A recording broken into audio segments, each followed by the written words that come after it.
Okay, एक young 20 years old boy had a road traffic accident while driving motorcycle. Okay, he is ji he's brought to emergency with altered level of consciousness, and you are being called to evaluate the patient. So how will you evaluate that patient? सबसे पहले तो sir approach ABC approach से करेंगे primary सर्वे ठीक है। मतलब airway देखेंगे patient का सर्कुलेशन एंड ब्रीदिंग हम्म फिर उसके बाद आईवी लाइन सिक्योर करेंगे हम्म उसके बाद क्या करेंगे? उसके बाद अगर एयरवे में हमारे पास कोई ऑब्स्ट्रक्शन है उसको रिमूव करेंगे एयरवे मैनेज करेंगे और साथ ही साथ हम ब्रीदिंग देखेंगे सर्कुलेशन ठीक है।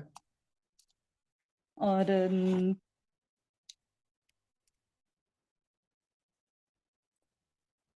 इसके इसके फिर उसके एयरवे बाद को, हम देखेंगे इस पेशेंट को इंटुबेट अगर करना पड़ता है तो कैसे इंटुबेट जी करेंगे? सर अच्छा जो भी हमारे पास ट्रॉमा का पेशेंट आएगा उसको हम तो as a full stomach consider करेंगे और फिर हम उसको जो अगर इंट्यूबेट करना है तो we will go for rapid sequence induction ठीक है। इंडक्शन करेंगे अगर तो हम उसके वाइटल्स देखेंगे इफ हमारे अगर पेशेंट बहुत हेमरेज ज्यादा हुआ है हाइपोटेंसिव है तो हम we will not go for propofol we will induce the patient with ketamine अच्छा, अब आपको मुझे और रोकना पड़ेगा। फिर अब आपको मुझे जी रोकना सर पड़ेगा। अब आप मुझे बताइए कि आपने अभी जो बातें बताई हैं इनमें से जी आपको बातें सही लग रही हैं? ये पेशेंट हेड इंजरी का है।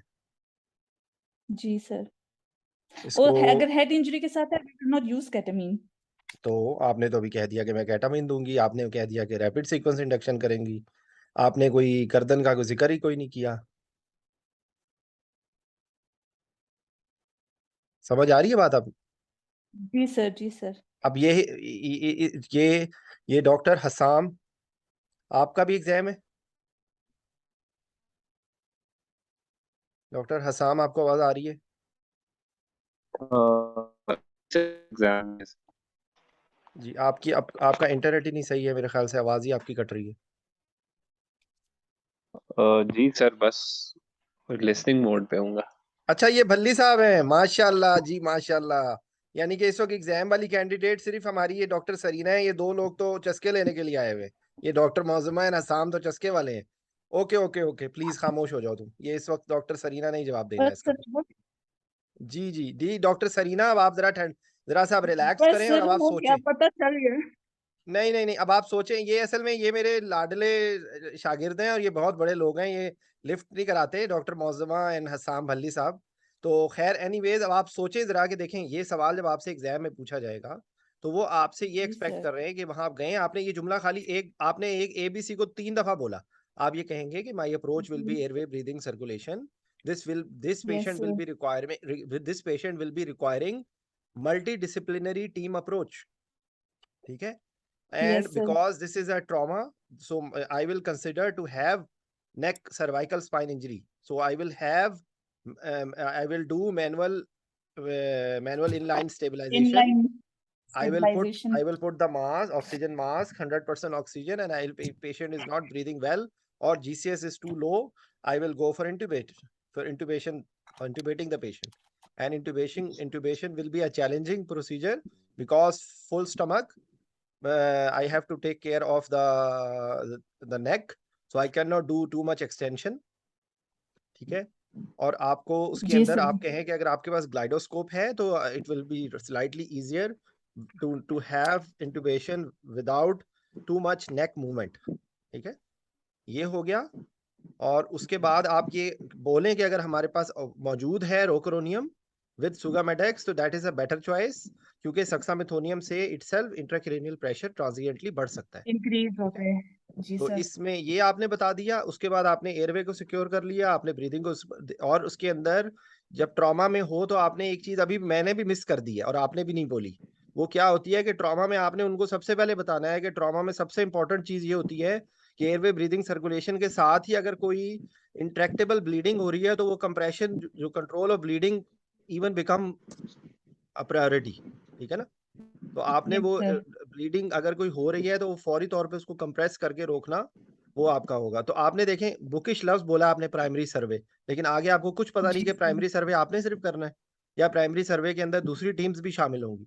आप इसके अंदर बोले कि Yes, इस sir. पेशेंट को ऑर्थोपेडिक की टीम की, जनरल सर्जरी की टीम की, रेडियोलॉजी की जरूरत होगी। उसका फौरी तौर पे उसका जो वहां पर फास्ट स्कैन किया जाएगा और जाहिर बात है कि फर्दर रेडियोलॉजिकल इन्वेस्टिगेशंस के लिए तो उसको लेके जाएंगे, लेकिन इमीडिएटली वहां पर बेड साइड चेस्ट एक्सरे जरूर कर लिया जाएगा। चेस्ट एक्सरे, एब्डोमिनल एक्सरे फौरी तौर पे कर लिया जाएगा ताकि कोई फौरी तौर पे अगर कोई इंटरनल ब्लीड हो रहा है या उसके अंदर कोई न्यूमोथोरैक्स डेवलप है तो वो फौरी तौर पे पता चल जाए। ठीक है, जी सर. तो ये आंसर को इस तरह देना है और फर्दर होगी आप वो आपसे वाइवे में किसी भी तरफ जा सकते हैं। उसमें आपने क्या आपने आपको कहते हैं कि आप मेरी अप्रोच होगी डैमेज कंट्रोल रिससिटेशन की। ठीक है, क्योंकि ट्रॉमा के अंदर डैमेज कंट्रोल रिससिटेशन का जिक्र आप जरूर कर दें क्योंकि वो आपके लिए एक सेवियर ही Yes. है, बल्कि आपकी बहुत सारे जवाबों को वो एक चीज के अंदर फिट कर देगा कि उस टाइम पे आपकी प्रायोरिटी होगी कि उसकी जो है वो मल्टी आपने ये जो मैंने बोला है ना मल्टी डिसिप्लिनरी टीम, तो इसके अंदर मल्टी डिसिप्लिनरी टीम की इन्वॉल्वमेंट मैंडेटरी है। ठीक है, क्योंकि मल्टी डिसिप्लिनरी टीम होगी तो ये सारा कुछ होगा ना। Yes, आपने sir. आपका काम नहीं है सर्जरी करना, आपका काम नहीं है फास्ट करना, आपका काम है उसके अंदर चीज़ों को ऑर्गेनाइज करना। ठीक है, कि आप फास्ट के अंदर क्या चीज़ आएगी तो आपको कुछ करना होगा। फास्ट में अगर फ्री ब्लड आ गया तो हो सकता है वो आपको इमीडिएटली आपको लेप्रोटमी के लिए लेके जाना हो। ठीक है, तो उसके अंदर आपने कहना है कि इस पेशेंट में किन किन चीज़ों की ज़रूरत पड़ सकती है। इन चीज़ों की ज़रूरत पड़ सकती है कि इस पेशेंट को फिट्स पड़ सकते हैं तो आपको फिट्स को कंट्रोल करना है, एयरवे को आपने सिक्योर करना है। इस पेशेंट को हो सकता है रेडियोलॉजी के अंदर मूव करना हो लेके। ठीक है, फास्ट स्कैन के अंदर पॉजिटिव आता है तो हो सकता है कि इसके अंदर उसको फौरी तौर पे उन्होंने एब्डोमेन को ऊपर करना हो तो आपने ब्लड एंड ब्लड प्रोडक्ट्स आपने अरेंज करने हैं। इसके अंदर हो सकता है फ्रैक्चर्स भी हों, फ्रैक्चर्स की वजह से इसके अंदर एम्बोलिज्म होने के ज़्यादा चांसेस होंगे। ये कहानी है ये। अब आप इसको अगर किताब से आंसर नहीं किया जा सकता है, ये मैं आपको दावे से कह रहा हूँ। ये बात किताब पढ़ के ये जो मैंने आपको Yes, बातें sir. बोली हैं ये बातें आप नहीं बोल सकती अगले 10 साल भी। अगर आपने सिर्फ किताब पढ़ी, किताब से बाहर निकले, अपनी सोच समझ को इस्तेमाल करें तो आप आंसर दे देंगी। मुश्किल कुछ भी नहीं है। मजे की बात है हम सब ये करते यही इसी तरीके से हैं या हमें करना इसी तरीके से ही चाहिए। ठीक है, एनी कमेंट्स? No, sir. अब आपको समझ आ गया ना। अब इसके अंदर वो अगर उन्होंने जी डैमेज सर. कंट्रोल रिससिटेशन पूछा तो आपने ये कहना है कि भाई डैमेज कंट्रोल रिससिटेशन का बेसिक थ्योरी ये होती है कि हमने अवॉइड करना होता है लीथल ट्रायड से। हमने बहुत ज्यादा उसको ओवर करेक्ट ब्लड उसको ओवर करेक्शन नहीं करनी। हमने एक ऑप्टिमल लेवल अपने टारगेट सेट करने हैं कि ब्लड प्रेशर उसका थोड़ा सा ऑप्टिमाइज हो जाए, हार्ट रेट उसका थोड़ा सा ऑप्टिमाइज हो जाए, आपने उसकी थोड़ी सी हीमोग्लोबिन बिल्डअप कर ली। ठीक है, और उसके अंदर प्रिवेंशन होगी for lethal triad. Lethal triad क्या होता है? लीथल ट्रायड में क्या क्या चीजें होती हैं? 3 जी doctor Sarina. Metabolic acidosis, coagulopathy, metabolic का नाम नहीं लिखा उसमें, metabolic हाइपोथर्मिया। उसमें एसिडोसिस का नाम hypothermia, लिखा है। metabolic acidosis और coagulopathy. ठीक है, ठीक है, तो आपका प्रिवेंशन हो सकता है कि उस एब्डोमेन को ओपन करके सिर्फ पैक करना भी एक डैमेज कंट्रोल रिससिटेशन हो। ठीक है, और अगर किसी वेसल में से ब्लीड हो रही है एक्टिव को उसको लाइगेट करना भी डैमेज कंट्रोल रिससिटेशन है। लिवर रिसेक्शन नहीं होगी जरूरी। अगर कोई इस तरह का ट्रॉमा है जिसके अंदर अभी उन्होंने एब्डोमेन को पैक कर दिया ना तो that is also damage control. ठीक है, तो हेड इंजरी के अंदर उन्होंने जो बोल्ट डाल दिए, आईसीपी रेज्ड आईसीपी की मिड लाइन शिफ्ट आई है और देखा कि कोई एक्स्ट्रा ड्यूरल हेमाटोमा है तो अगर उसमें उन्होंने या सब ड्यूरल हेमाटोमा है उन्होंने उसको इवैक्यूएट करना है या ड्यूरल बोल्ट डालना है। ठीक है ना, बर होल जिसको कहते हैं, तो वो एक Yes, sir. सॉर्ट ऑफ उस टाइम पे रेस्क्यू मेजर है। ठीक है, क्योंकि अगर अगर उसका क्या होगा सीक्वेंस ऑफ इवेंट क्या होगा, मिड लाइन शिफ्ट क्या सिग्निफाई करती है, मिड लाइन शिफ्ट का क्या मतलब है?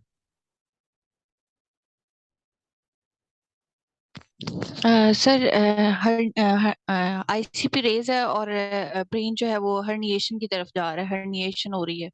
मतलब उसके अंदर बेसिकली इसका भी इससे भी बेहतर आंसर है कि प्राइमरी ब्रेन इंजरी तो हो गई है, ठीक है, आपने सेकेंडरी ब्रेन Secondary इंजरी से प्रिवेंट करना है। prevent करना है। तो सेकेंडरी ब्रेन इंजरी से प्रिवेंट करने के लिए और क्या-क्या चीजों को आपको देखना होगा? सर उसमें ABC जो है सारी चीजों को ऑप्टिमाइज करना होगा। एयरवे जो है उसका कंट्रोल Hypertension अच्छा हो, और ब्रीदिंग जो है उसमें हाइपोक्सिया, हाइपरकार्बिया, एसिडोसिस उसको अवॉइड करना होगा। जो सर्कुलेशन है उसमें मैप को ऑप्टिमाइज करना होगा। डीमेसर, हाइपोथर्मिया एक सेकंड अब एक और सेकंड हाइपर। एक सेकंड जी मैप सर। से ज्यादा बेहतर लफ्ज बोलो। ये MAP is not the sir वो answer. CPP, cerebral perfusion pressure जो है हाँ जी। उसको ऑप्टिमाइज करना होगा। डीमेसर जो है वो सीयर्स और हाइपरथर्मिया, हाइपरग्लाइसीमिया इनको कंट्रोल करना होगा। और जो उसके अलावा सर जो जनरल ICU मेजर्स हैं वो भी सारे के सारे साथ लेके चलेंगे सर। बिल्कुल ठीक है, बिल्कुल ठीक है। इसमें देखो मेरी एक बात सुनो, आपने बताया बिल्कुल सही है, लेकिन इसके अंदर जो सबसे इंपॉर्टेंट फैक्टर होता है ना वो CO2 होता है, ठीक है? तो आप सबसे इंपॉर्टेंट जी सर। आप अपने दिमाग के अंदर सोच में बोल लो ABCD, लेकिन वहां पे एग्जाम में बताने में कोई इतना अच्छा खूबसूरत नहीं लग रहा है ये, ठीक है?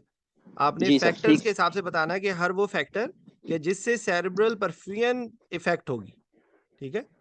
जी सर। या जो मॉनरो कैली डॉक्ट्राइन है, मॉनरो कैली डॉक्ट्राइन के हिसाब से 3 चीज़ों में से किसी एक चीज़ का वॉल्यूम बढ़ता जाएगा विदाउट कंपनसेशन फ्रॉम अदर, तो इट विल क्रिएट जी प्रॉब्लम सर। ना। तो टेम्परेचर से भी वही जी चीज़ है, सर। CO2 से भी वही चीज़ है, वो बातें वही है, हाइपोक्सिया का देर से इफेक्ट आएगा, ठीक है? जी सर। और उसके अंदर पॉलीट्रॉमा, जब भी जहाँ पे ट्रॉमा आएगा ना, तो आपने कंसिडर करना है कि उसमें आपने उसमें अगर आपको लगता है ना कि उसने सिनेरियो में नहीं वो पूछा नहीं, देखो सारी बातें नहीं पूछ सकते वो एक में, लेकिन आपने उनको जी सर। आपने सिर्फ एक उनको विजन दे दिया कि भाई मुझे आता है, ठीक है? तो आपने जी फ्रैक्चर्स सर। का भी जिक्र कर दिया, आपने फास्ट का भी जिक्र कर दिया, आपने फिट्स का भी जिक्र कर दिया, आपने रेडियोलॉजी का भी जिक्र कर दिया, आपने जो एक्यूट इमरजेंसीज हैं, हीमोथोरैक्स, न्यूमोथोरैक्स, एम्बोलिज्म, टेंशन, न्यूमोथोरैक्स, इसका जिक्र कर दिया। आपने उनको बता दिया कि भाई मुझे पता है। आपने ये बता दिया कि इसमें ब्लीडिंग हो सकती है, आपने ये बता दिया कि इसके अंदर ब्लड एंड ब्लड प्रोडक्ट्स की ज़रूरत होगी, और जो अगर ब्लीडिंग ज़्यादा है या उसके अंदर बहुत ज़्यादा एक्यूट हाइपोवोलीमिया है, तो आपने उसकी फ्लूइड रिससिटेशन करनी है, और साथ आपको हो सकता है मैसिव ट्रांसफ्यूजन प्रोटोकॉल को एक्टिवेट करना हो, ठीक है? और आपकी जो फर्दर जी सर। गाइडेड होगी वो आप 1:1:1 के से भी कर सकते हैं, and you can if you have the facility of ROTEM और थ्रोम्बोइलास्टोग्राफी, तो आप वो करेंगे, और आप उसके बाद उसके साथ उसको करेंगे, ABGs करेंगे, और आप उसके बेसलाइन भेज देंगे, उसकी पेल्विस फ्रैक्चर अगर सस्पेक्ट कर रहे हैं, तो मतलब लाइक ये कि उसके अंदर आपने आपने लाइंस डाल देनी है, आर्टीरियल ब्लड जी प्रेशर सर। का जिक्र कर दें, CVP का जिक्र कर दें, NG ट्यूब का जिक्र कर दें, क्या नाम है इसका, ये जो है पुलिस का जिक्र कर दें, ठीक है? कि we will get other teams involved and have these line on board to have a proper window into the problems going on in the patient, ठीक है? और इसमें rapid sequence induction, air aspiration risk, airway manipulation, mills और ICP, इन सारों का आपने उनको जिक्र कर देना है कि भाई इंट्यूबेशन करने में ये प्रॉब्लम्स है। तो कोई भी चीज़ 100% सेफ नहीं है, you will just make a plan according to the logistics available, ठीक है? जी सर। जी जी अस्साम, आपने हैंड रेज किया। सर एक सवाल था छोटा सा। जी जी सर जब हम मैसिव ट्रांसफ्यूजन प्रोटोकॉल में कहते हैं 1:1:1 हमने देना है, अगर सर हम उस होल ब्लड दे दें तो वो क्यों नहीं दे सकते? जब तीनों चीजें ही देनी है और इक्वल प्रोपोर्शन में देनी है, तो होल ब्लड में तो ये ऑलरेडी चीजें हैं, वही दे दें सर। असल में देखो, चक्कर मैं आपको बता देता हूँ। चक्कर ये होता है कि पाकिस्तान के अंदर तो इधर बेचारे मरीज आके, या फिल्मों के अंदर ऐसा होता है कि उधर से ब्लड ले रहे होते हैं, उधर से जा रहा होता है, तो प्रैक्टिकली ऐसा होता नहीं है, ठीक है? आम तौर पे जो भी ब्लड होता है उसको स्क्रीनिंग और उसके पूरे जो मुझे शायद एग्जैक्ट वर्ड्स नहीं पता, लेकिन उसकी क्रॉस मैचिंग, उसकी पूरी स्क्रीनिंग, उसको में टाइम लगता है, ठीक है? और ज़रूरी नहीं होता है कि वही ब्लड जो निकला है वही लगे। तो इंटरनेशनली कहीं पर भी होल ब्लड का कॉन्सेप्ट नहीं है। हमेशा ब्लड प्रोडक्ट्स ही अवेलेबल होते हैं, और ब्लड प्रोडक्ट्स ही दिए जाते हैं, ठीक है? तो होल ब्लड का कॉन्सेप्ट कहीं है ही नहीं, पूरी दुनिया में कहीं नहीं है कि आपका उसी में ब्लड निकाला और लगा दिया। समझ आई? सर ट्रॉमा में तो बाउंडेड है, मैंने 2-3 जगहों पे पढ़ा है कि एक जो इंडिकेशन ब्लड की वो है कि ट्रॉमा में आप लगा सकते हैं। हाँ नहीं, वो आपकी बात ठीक है, जो आपका पॉइंट ऑफ व्यू है ना, वो आपका पॉइंट ऑफ व्यू बिल्कुल ठीक है, आप गलत नहीं कह रहे, आप बिल्कुल सही कह रहे हैं। लेकिन एक्चुअली होता ये है कि ये जो ट्रांसफ्यूजन की प्रैक्टिसेस है ना, ये डिफरेंट हॉस्पिटल में डिफरेंट होंगी, ठीक है। तो इसके अंदर अगर अवेलेबिलिटी, हमारे मुल्क में तो अवेलेबिलिटी नहीं है, तो हमारे मुल्क में तो अभी भी होल ब्लड पे दुनिया लोग चल रहे हैं। तो लेकिन आपको एग्जाम में जब बताना है ना, तो आपको एग्जाम के अंदर आपने ब्लड एंड प्रोडक्ट्स का नाम लेना है, और रोटम गाइडेड और या 1:1, क्योंकि 1:1 इसके अंदर जरूरी क्यों देना है, क्योंकि ये एक्यूट हाइपोवोलेमिया है, और ये नॉर्मो, या इसको क्या कहते हैं कि इसमें एक पेशेंट है जिसको अंदर कोई पैथोलॉजी नहीं है और एकदम ब्लड लॉस हो गया है, तो उस टाइम पे उसको तीनों प्रोडक्ट्स की ही जरूरत है। तो थ्योरेटिकली आपकी बात बिल्कुल ठीक है कि इसको होल ब्लड लगा देना चाहिए, लेकिन एक्चुअली इंटरनेशनल स्टैंडर्ड्स में कहीं पर भी होल ब्लड का कहीं जिक्र बहुत कम, ये आप जो बता रहे हो ना ट्रॉमा, ये मेरी नज़र के सामने से नहीं गुजरा, लेकिन आपने पढ़ा है तो डेफिनेटली लिखा हुआ होगा, लेकिन एक्चुअली प्रैक्टिकली ऐसा होता नहीं है, ठीक है। तो ये हो गया जनाब, राइट। ठीक है। अच्छा, अच्छा एक सिनेरियो और जल्दी से कर लेते हैं क्योंकि मैं असल में देर हो गई, मैं आप लोगों को, मैंने नमाज नहीं पढ़ी है, नमाज पढ़नी है मैंने। आप अच्छा एक सिनेरियो और, जी। सर इसका एक जो जवाब मुझे मिला था वो ये, एक बंदे ने बताया था कि जो पैक्ड रेड ब्लड सेल्स होते हैं हमारे पास, उसका हेमाटोक्रेट फिक्स होता है। अगर हम होल ब्लड लगाएंगे तो उसका हमें नहीं पता कि उसका क्या टारगेट हम करते हैं ना, हेमाटोक्रेट कितना टारगेट है। जो पैक्ड रेड सेल्स होते हैं जो लैब वाले भेज रहे होते हैं, वो उसका एक हेमाटोक्रेट फिक्स होता है, इसलिए हम आरसीसी लगाते हैं ताकि हमें रिक्वायर्ड हेमाटोक्रेट तक हम पहुंच जाए। असल में ये ब्लड एंड ब्लड ट्रांसफ्यूजन वाले जो है ना, ये मेरे बड़ा वीक है भाई। ये होगा, सही होगा, बिल्कुल आप सही कह रहे हो, ऐसा ये लॉजिकली आंसर ये बनता है, इट्स पॉसिबल। सर एक अभी पिछले दिनों एक सर लेक्चर था लेकिन जिसका ब्रेन ट्रॉमा में तो हेमाटोक्रेट कम नहीं रखेंगे, उसमें तो हम कम रखते हैं ना परफ्यूजन ताकि मेंटेन रहे, क्योंकि जितना विस्कोसिटी ब्लड की बढ़ती है उतनी उसकी परफ्यूजन कम होती है। नहीं नहीं, देखिए आप लोग, आप सब लोगों की बातें ठीक हैं, आप सही कह रही हो, आप भी सही कह रही हो, वो भी सही कह रहा है। इसमें देखो चक्कर ये होता है कि जब आप ब्लड देते हैं, बेशक आप होल ब्लड दें, बेशक आप पैक आरबीसी दें, वो डाइल्यूट हो जाता है ना ब्लड जाके, ठीक है। वो एक उसकी कॉन्सेंट्रेशन में तो नहीं रहेगा, और साथ आप फ्लूइड्स भी दे रहे होते हैं। इसीलिए पंप, पूरे सर्कुलेटरी सिस्टम को पंप चलाने के लिए आपको फ्लूइड तो देना ही देना है। बल्कि मैं आपको एक और बात बताता हूँ कि अक्सर औकात जब पीआरबीसी आते हैं, तो उसकी उसकी थिकनेस, वो वो काफी थिक होता है। तो आइडियली मुझे जब भी मुमकिन हो, मैं उसको नॉर्मल सेलाइन में उसको डाइल्यूट करके मैं देता हूँ, जब मेरे लिए जब मुमकिन हो। उसकी वजह ये है कि एक तो वो ज्यादा इजीली जाता है, और उसमें आरबीसी की डिस्ट्रक्शन होने के कम चांसेस होते हैं, फिल्टर के अंदर डिस्ट्रक्शन होने के चांसेस कम होते हैं। तो आप वही आरबीसी को लाके उसको डाइल्यूट करके ही देते हैं, ठीक है। जी हसाम, आप कुछ कह रहे थे? सर अभी रिसेंटली इस पे एक लेक्चर था, आपने भी शायद भेजा था सर, वो उसकी कोई यार वो लिंक मैं या रिकॉर्डिंग होती है? वो वो वो जो है ना, वो पीएसए वाले कर रहे हैं, वो मेरे पास उसकी कोई रिकॉर्डिंग नहीं है। वो डॉक्टर अस्मा को मैंने कहा है, लेकिन वो लोग पता नहीं रिकॉर्डिंग कब इशू करेंगे, आई डोंट नो।